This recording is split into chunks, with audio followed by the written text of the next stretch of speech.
Alright guys, TacticalRab back again today. Hope you're all doing well and enjoying your day so far. Welcome back to F1 News. And at this point, is it just mind games from the Mercedes camp, or are they genuinely concerned about the pace of their car right now? Hamilton saying that if things stay as they are, they won't even be competing for event wins this season. Very much intrigued to your thoughts in the comment section below. Hit the like button if you enjoyed the video. Subscribe if you're new as always, all that good stuff. Really appreciate it. Firstly, this from Danny Rick. Unfortunately, yesterday tested positive for COVID. Pretty sure it was a bit of a weird situation really, because he was feeling unwell. Like he did a load of like negative tests in a row. Then he's been positive, of course, so didn't get a chance to run this weekend. That, of course, not ideal, but as he says, better this week than next. I guess he does still get the practice next week in the car. But yeah, not ideal at all to miss this weekend. Lando was, of course, in the car pretty much the entire time. But yeah, hopefully he's back in business very soon indeed. We don't want to have to see someone sub him for the race itself, even though McLaren are preparing for that possibility. They've, had a word with Alpine. Of course, their reserve driver, Oscar Piastri, won F2 this past year. Basically, come to an arrangement where if they need to sub Piastri in, if Riccardo or another driver can't race for them in an actual race weekends, they can make that happen. So as they say right here, as Alpine say, in the spirit of offering maximum racing opportunities to our stable of young talent, we have agreed that McLaren may call upon Alpine driver Oscar Piastri in the event that one of their other drivers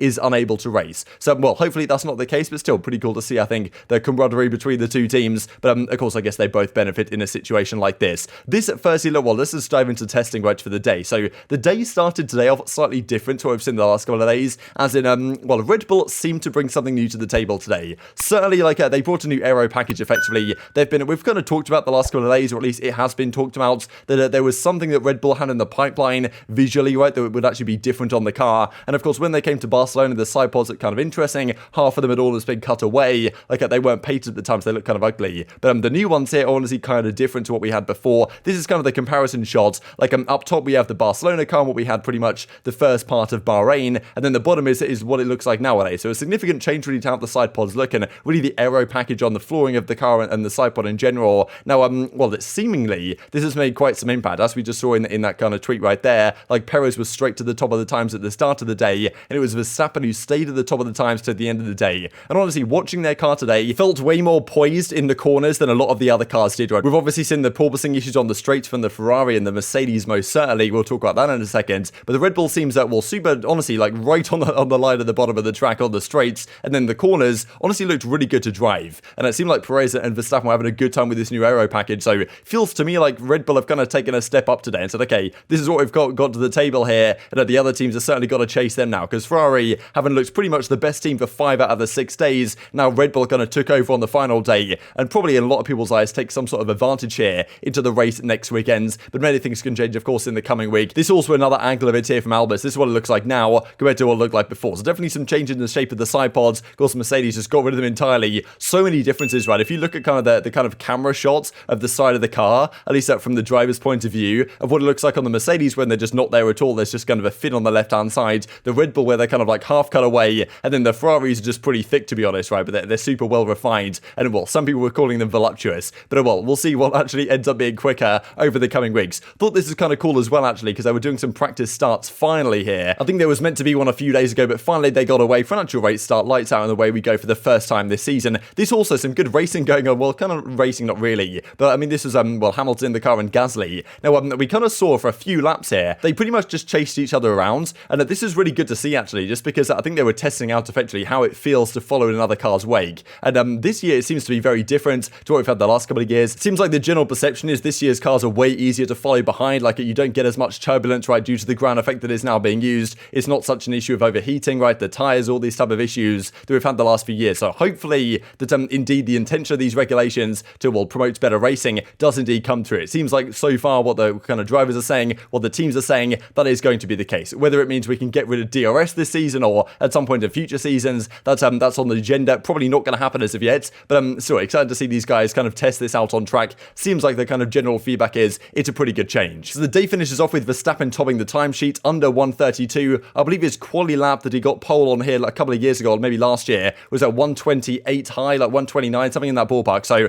only like 2 or 3 seconds off the pace, and that's already here in testing, right? It just goes to show that at some point these cars are probably going to be as quick, if not even quicker than last year's cars, despite what everyone said when these regulations were first confirmed. But yeah, these were kind of the final standings. Mercedes way down the pecking order. Hamilton wasn't really going for laps in the morning. Russell certainly was in the evening session, and still about a second behind what Verstappen was capable of. The Mercedes just doesn't look all that great on track, right? It seems kind of quick in certain situations, but on the straight, the porpoising, testing. Like, look, we know they're turning their engine mode down right now, but still, they have a lot of concerns to deal with over this coming week. This is what some of the Mercedes engineers had to say, and we'll look at what Hamilton had to say here in a second. But, well, you always have to be skeptical about Mercedes. We know what Sainz talked about yesterday, right, that he doesn't reckon that Mercedes are, he reckons that they've got more in the tank than they're showing right now. But Mercedes are trying to say, look, that's not the case. We're not bluffing, right, as this engineer says. We're not bluffing. The problems with bouncing are real, and they're keeping us from understanding and developing the car at the moment. Like, there's kind of been some talk about the GPS measurements that nevertheless caution is advised. The Mercedes is extremely fast in the slow corners, says we talked about what Sainz said about the GPS yesterday, and still drives significantly with reduced power, but we lose everything in the fast passages, says the engineers from the Mercedes front. Also, this article came out from kind of what Hamilton was talking about at a press conference, and the words he has to say, well, go to quite some length, actually. Of course, look, we know the mind games come out between these teams, how much of this is mind games, but just watching the cars today, I honestly thought that if Red Bull really turned their package up to the next level today, I thought if Mercedes really do have something in reserve, they probably will do it. Yes, there's, I'm sure, so much more to be gained for the Mercedes in a straight line, but so they probably don't want to do that as of yet, if it's just going to destroy the floor of their car with all the porpoising going on. But as Hamilton says, those who believe they are playing a PR game with the comments over lack of performance are in for a surprise. At the moment, I don't think we'll be competing for wins, but there is potential within our car to get us there. I mean, obviously, into Mercedes, we've just got to learn to be able to extract it and fix some of the problems, which of course is what we're working on now. Everyone's doing an incredible job back at the factory. It's the classic Lewis type stuff. Obviously, next week we'll get a much better showing of our pace, but I think people will be surprised, maybe, or at least the people who keep talking about that we are talking ourselves down. It's a bit different this year. He doesn't feel like, after the difficult time Mercedes had in testing at the start of last year, they're going to be able to turn it around quite as quickly again. He reckons it's a bit different. He reckons they've got a lot to be working on, saying that he doesn't think they'll be competing for wins at the current state of affairs. Now, well, he goes on to say, people asked him, okay, like, are they the fastest team right now? He says, look, no, at the moment we are not. I'm sure everyone can go to figure this out. We're not the quickest at the moment. I believe he said yesterday that he reckons if there was a race tomorrow, it would be a Ferrari 1-2. Maybe he'll change his mind on that where Red Bull seem to be today. But as he says, I think Ferrari look to be the quickest, perhaps Red Bull, then maybe us or McLaren. I don't know. We are certainly not at the top. The team is in a much more difficult situation than it was 12 months ago, said Hamilton. Feels a lot different. It's not going to look as good as it did last year with the difficult session we had in practice and then switched over to the race. I think we have far bigger challenges this time, and they're not 1 week turnarounds. Of course, they've got a week till the race. It will take a little bit longer, but from what I'm told, we have a considerable amount of pace still to find. It's very interesting. I wouldn't be surprised, honestly, with this kind of, they haven't had too much practice with this,